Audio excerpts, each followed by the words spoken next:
So welcome to the channel, everybody. In this particular episode, I'm going to show you a full installation and some testing of the Orient Power 6500 watt inverter and one of their 5 kW batteries right here. Now, disclaimer, the folks over at OpSolar sent this over. I'm not getting paid to test any of this equipment or make this video.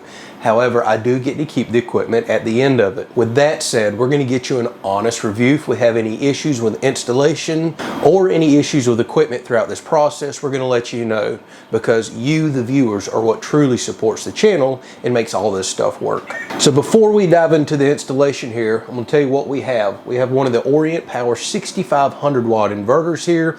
This can be single phase, split phase, or 3-phase capable. Like I said, it's 6500 watt output, 8000 watt solar input capable. Keep in mind it does have 2 solar string hookups over here, 18 amps each, so 36 amps total. You'll need to work your panels into that in order to try to reach the maximum wattage. So the really cool thing about this one is, well, you can run it as is. You don't even have to add a battery to it for your off-grid capability.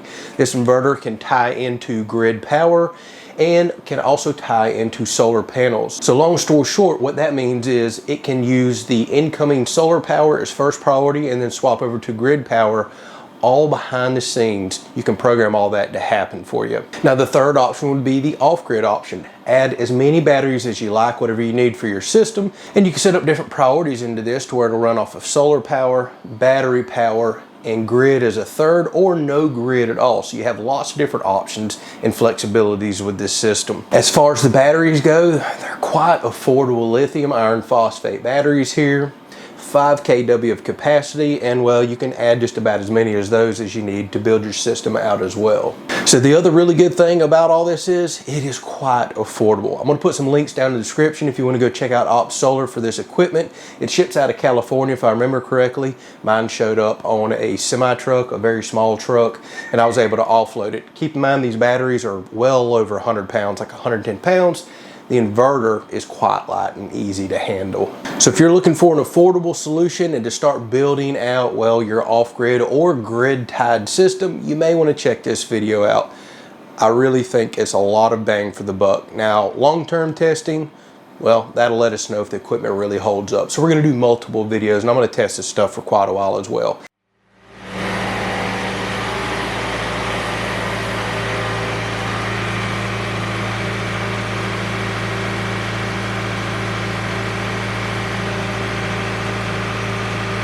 All right, so something I want to start doing as we test equipment on the channel, let's pop open these batteries, for example, since this is a big part of the cost of a system, and I want to see how everything is kind of laid out and put in here. So I'm going to be careful what I touch, but for starters, I do want to check, make sure all connections are solid. They are. Obviously, here's our main control board. So one of those is going to be our battery management system. I see a communications board down here for all the communication cables. Everything looks halfway okay. The batteries, I want to see the connections on those and how everything looks. I do like this protective cover on here. I don't know if that's standard, but I like seeing any extra protection in case I were to ever drop or smash this in. So here is what the inside of one of these looks like. I'm not going to remove the batteries themselves. I just kind of want to check out the bars, the way everything's tied together. Again, double check connections. Just want to see the overall build quality of this. All right, so there's your look inside. Chances are you are going to know more about this than me, but just being curious.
All right, so what you just seen me hook up right here, if you'll pay attention, there's 6 lugs on the underneath side of this panel. So one side says AC input, the other side is your AC output. A lot of people don't realize inverters like this particular one right here can take AC input from my main panel. This is a smart enough inverter that it can pull grid power in use, or it can use solar or battery storage power when in use. I should also mention this particular inverter doesn't even require a battery. You could have this smart inverter run on grid power, just have solar panels outside, and it can swap over and use the solar power when available, go back to grid power when solar is not available. Or you can have the third option of pulling from battery power and using grid power as a last resort. I really love this system and setup right here. Since I'm starting out with a small battery, but you can see I got plenty of wall space behind me to add more batteries in the future, well, there's going to be times I'm going to have cloudy days or just not enough solar input. Well, this will swap over and pull in some grid power, feed my circuits. I'm good to go. I really like the ability of an inverter to do that. Now, I will say you can feed up to, it recommends 4 gauge AC input wire. Honestly, I'm looking in there, that's going to be an extremely tight fit. 6 gauge is going to get you right up to the wattage that this is capable of, really a couple hundred watts underneath. Just no matter what size wire you run to feed your inverter, make sure you're putting the proper size breaker in for that. You never want to put too large of a breaker in and then downsize your wire. I've also done so many tests on my shop, I know exactly what my daily wattage pull is, with the exceptions of times that I'm running very large power tools. And the way I'm currently setting this system up, I'm going to have a significant buffer or surge capacity left in there for those times that I do run very powerful tools. Now in the future, once I figure out my ultimate system I'm going to put in here, I'm going to add a sub panel, pull my circuits out of here to that. We're going to really beef the wiring up, and hopefully we're going to 240 volt or split phase 120 at that time as well. That's why I've left room on this wall over here for another potential inverter and several more of these batteries if need be. All right, so what I'm going to do now is pull this wire into this main panel. You see I have a white that's going to go to my sidebar for neutral. I have a ground that's also going to go to that sidebar because this is a main panel and they're bonded. A sub panel, usually you will separate the grounds and the neutrals. Keep that in mind. And then there's a black hot wire that's going to go straight to my breaker.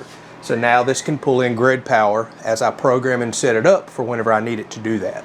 And here are those connections I was telling you about. And if you look underneath and up, right there, it says AC input, line, neutral, and ground. And then here is your AC output that we're going to hook up to a cord, believe it or not, because I'm doing something a little different. I'll be powering through a transfer switch instead of a sub panel that eventually I'll mount somewhere in that area that I was just telling you about.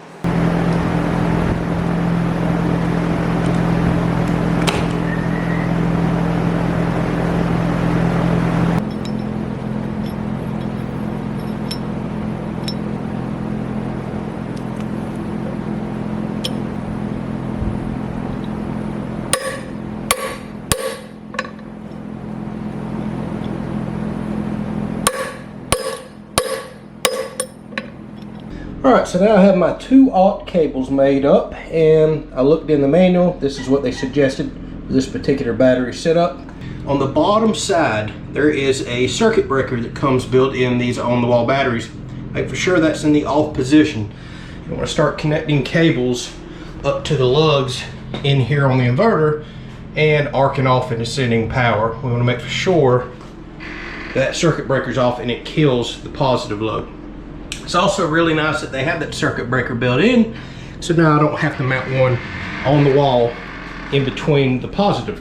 So these lugs are connected on the inside. We only have to connect to one or the other. The other one is there to jump over to another battery, which hopefully we'll be doing down the road. And then if you look in the inverter, we have red here, black there. So let's make these connections.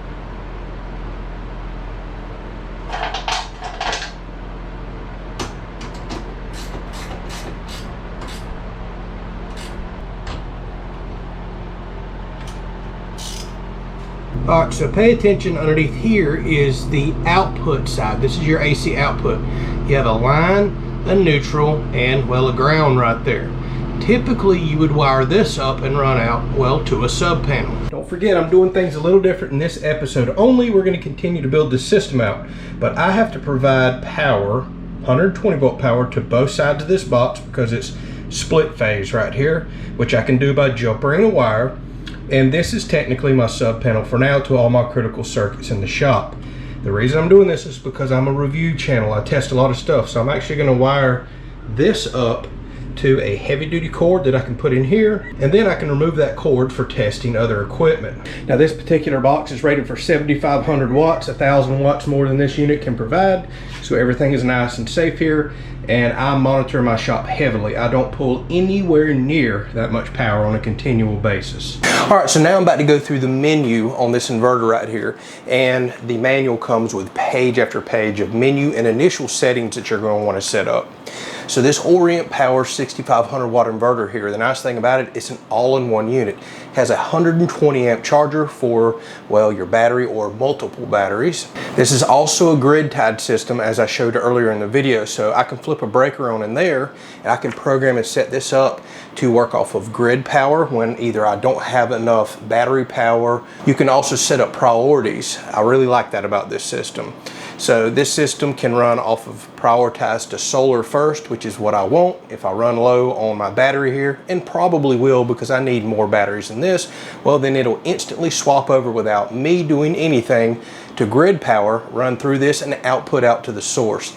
I really like that if you're going to stay grid tied.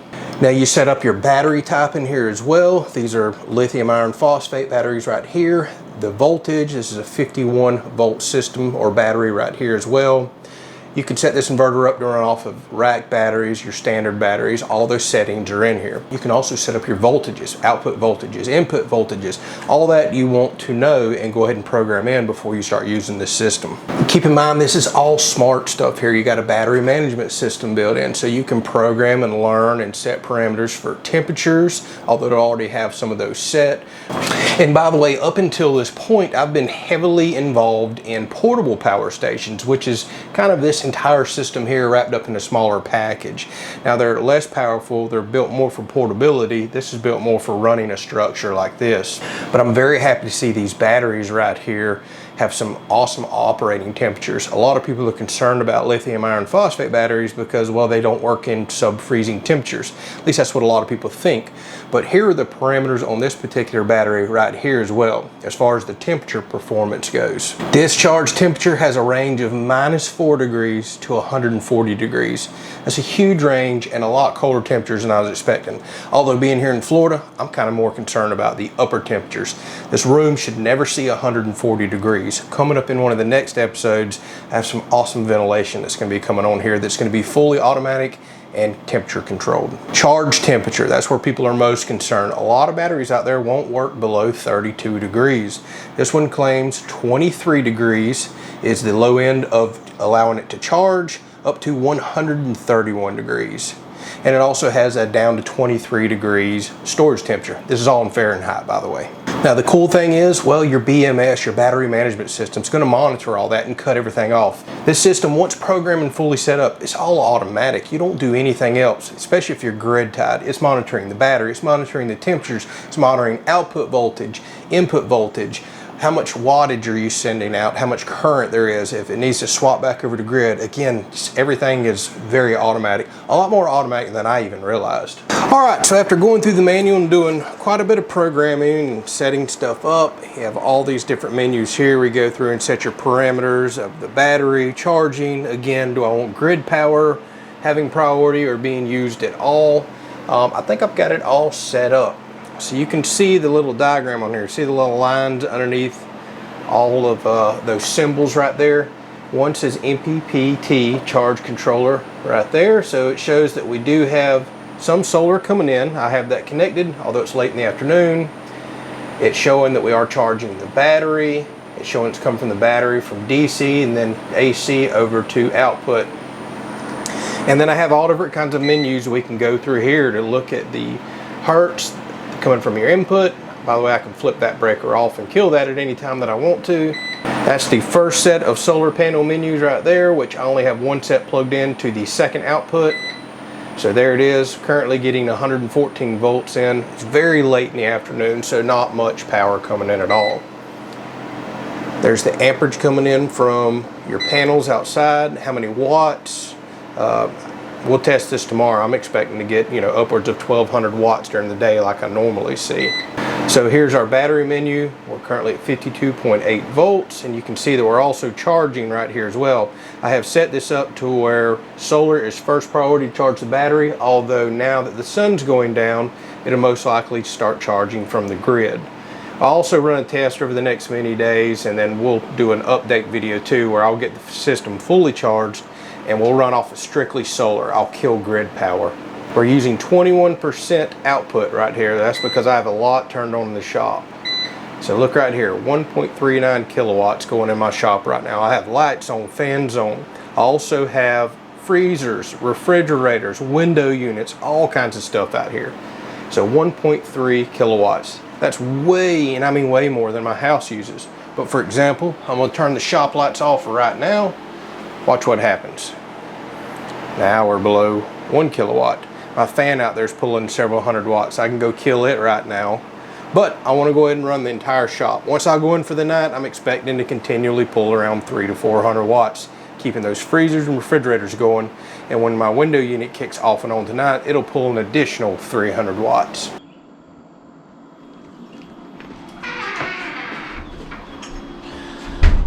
Alright y'all, so as y'all can see, it is dark outside. I decided to let this run last night, and it appears that it never had to charge the battery, although you can see we're at very low capacity, currently at 19%, and I have the unit set on to charge back at 15%. The only thing that I have to figure out, it must be the settings that I have in here, how high and how low the battery settings are.